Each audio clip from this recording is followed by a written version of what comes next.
Lorry ಹಾಗೂ jeep ನಡುವೆ ಅಪಘಾತ ಸಂಭವಿಸಿದೆ. ಈ ಅಪಘಾತದಲ್ಲಿ 4 ದುರ್ಮರಣ ಆಗಿದೆ. ಅಪ್ಪಜಲಪುರ ಕಲಬುರಗಿ ರಾಷ್ಟ್ರೀಯ ಹೆದ್ದಾರಿಯಲ್ಲಿ ಆಗಿರುವಂಥ ದುರಂತ ಇದು. ಅಪ್ಪಜಲಪುರ ತಾಲೂಕಿನ ಹೊರವಲಯದ ನೀರಾವರಿ ಕಚೇರಿ ಬಳಿ ಆಗಿರುವಂಥ ಘಟನೆ ಇದು. ಸಂತೋಷ್ ಈತನಿಗೆ 40 ವರ್ಷ, ಶಂಕರ್ 55 ವರ್ಷ, ಸಿದ್ದಮ್ಮ 50 ವರ್ಷ, ಹುಚ್ಚಪ್ಪ 5 ವರ್ಷ ಸಾವಿಗೆ ಶರಣಾಗಿರುವಂಥದ್ದು. ಅಂದರೆ 4 ಜನ ರಸ್ತೆಯ ಅಪಘಾತದಲ್ಲಿ. ಅಪ್ಪಜಲಪುರ ತಾಲೂಕಿನ ಮಾಡಾಳ ಗ್ರಾಮದ ನಿವಾಸಿಗಳು ಅಂತ ಹೇಳಲಾಗ್ತಾ ಇದೆ. ಅಪ್ಪಜಲಪುರ ಕಡೆಯಿಂದ ಮಲ್ಲಾಬಾದ್ ಕಡೆ ಓಡ್ತಾ ಇರುವಂಥ ಜೀಪ್ ಇದು, ಕಮಾಂಡೋ ಜೀಪ್.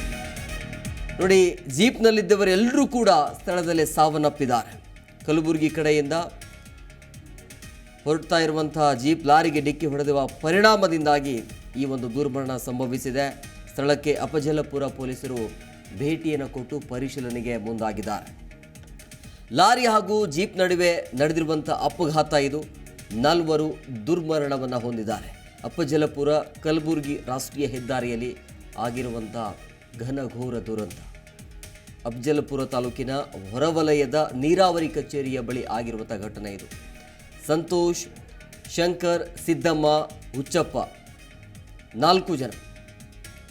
ನೋಡಿ, ಅಫಜಲಪುರ ಕಡೆಯಿಂದ ಮಲ್ಲಾಬಾದ್ ಕಡೆ ಈ ಕಮಾಂಡೋ ಜೀಪ್ ಓಡ್ತಾ ಇತ್ತು. ಜೀಪ್ನಲ್ಲಿದ್ದವರೆಲ್ಲರೂ ಸ್ಥಳದಲ್ಲೇ ಸಾವನ್ನಪ್ಪಿದ್ದಾರೆ ಅನ್ನುವಂಥ ಮಾಹಿತಿ ಸಿಗ್ತಾ ಇದೆ. ಕಲಬುರಗಿ ಕಡೆಯಿಂದ ಹೊರಡ್ತಾ ಇರುವಂಥ ಜೀಪ್ ಏನಿದೆಯಲ್ಲ, ಲಾರಿಗೆ ಡಿಕ್ಕಿ ಹೊಡೆದಿದೆ. ಸ್ಥಳಕ್ಕೆ ಈಗ ಅಲ್ಲಿರುವಂಥ ಪೊಲೀಸ್, ಅಫಜಲಪುರ ಪೊಲೀಸರು ಭೇಟಿಯನ್ನು ಕೊಟ್ಟು ಪರಿಶೀಲನೆಗೆ ಮುಂದಾಗಿರುವಂಥದ್ದು.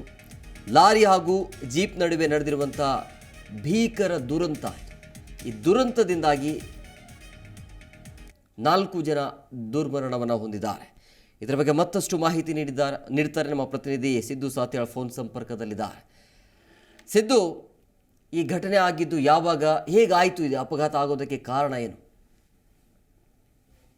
ಅಂದ್ರೆ ಮಧ್ಯರಾತ್ರಿಯ ಸಮಯದಲ್ಲಿ ಅಫಜಲ್ಪುರ ಹತ್ರ ಕಲಬುರಗಿ ಅಫಜಲ್ಪುರ ರಾಷ್ಟ್ರೀಯ ಹೆದ್ದಾರಿಯಲ್ಲಿ ಒಂದು ಭೀಕರ ರಸ್ತೆ ಅಪಘಾತ ನಡೆದಿರತಕ್ಕಂಥದ್ದು. ಲಾರಿ ಮತ್ತು ಜೀಪ್ ನಡುವೆ ಡಿಕ್ಕಿ ಸಂಭವಿಸಿದ ಪರಿಣಾಮ ಜೀಪ್ನಲ್ಲಿರ್ತಕ್ಕಂಥ 4 ಮೃತಪಟ್ಟಿರ್ತಕ್ಕಂಥ ಘಟನೆ ನಡೆದಿದೆ. ಕಲಬುರಗಿ ಜಿಲ್ಲೆ ಅಫಜಲ್ಪುರ ತಾಲೂಕಿನ ಹೊರವಲಯದ ಒಂದು ನೀರಾವರಿ ಕಚೇರಿ ಬಳಿ ಒಂದು ದುರ್ಘಟನೆ ನಡೆದಿರ್ತಕ್ಕಂಥದ್ದು. ಹೀಗಾಗಿ ಸಂತೋಷ್, ಶಂಕರ್, ಸಿದ್ದಮ್ಮ ಹಾಗೂ 5 ವರ್ಷದ ಮಗು ಹುಚ್ಚಪ್ಪ ಅಂತಕ್ಕಂಥವ್ರು ಮೃತಪಟ್ಟಿರ್ತಕ್ಕಂಥದ್ದು. ಮೃತರಲ್ಲಿ ಅಫಜಲ್ಪುರ ತಾಲೂಕಿನ ಮಾಡಾಳ ಗ್ರಾಮದ ಒಂದು ಆಗಿದ್ದಾರೆ.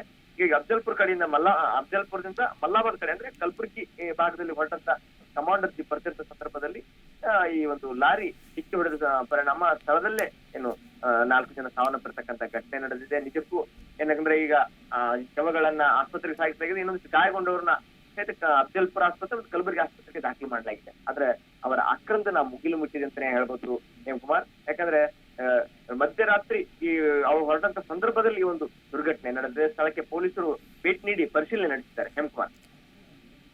ಸಿದ್ದು, ಈಗ ಮೃತಪಟ್ಟವರ ಹಿನ್ನೆಲೆ ಗೊತ್ತಾಗಿದೆಯಾ? ಹೌದು ಹೇಮಕುಮಾರ್, ಇವರೆಲ್ಲ ಇದೇ ಕಲಬುರಗಿ ಜಿಲ್ಲೆ ಅಫಜಲ್ಪುರ ತಾಲೂಕಿನ ಮಾಡಾಳ ಗ್ರಾಮದ ನಿವಾಸಿಗಳು ಅಂತ ಗೊತ್ತಾಗಿದೆ ಹೇಮಕುಮಾರ್.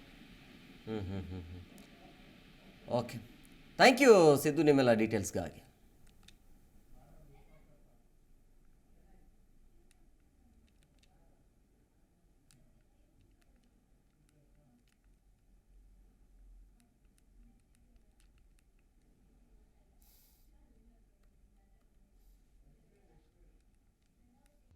ಪ್ರತಿಕ್ಷಣದ ಸುದ್ದಿಗಾಗಿ Zee Kannada news app download ಮಾಡಿ. Live TV, latest updates, entertainment, lifestyle, technology ಸುದ್ದಿ ನಿಮ್ಮ ಅಂಗೈಯಲ್ಲಿ.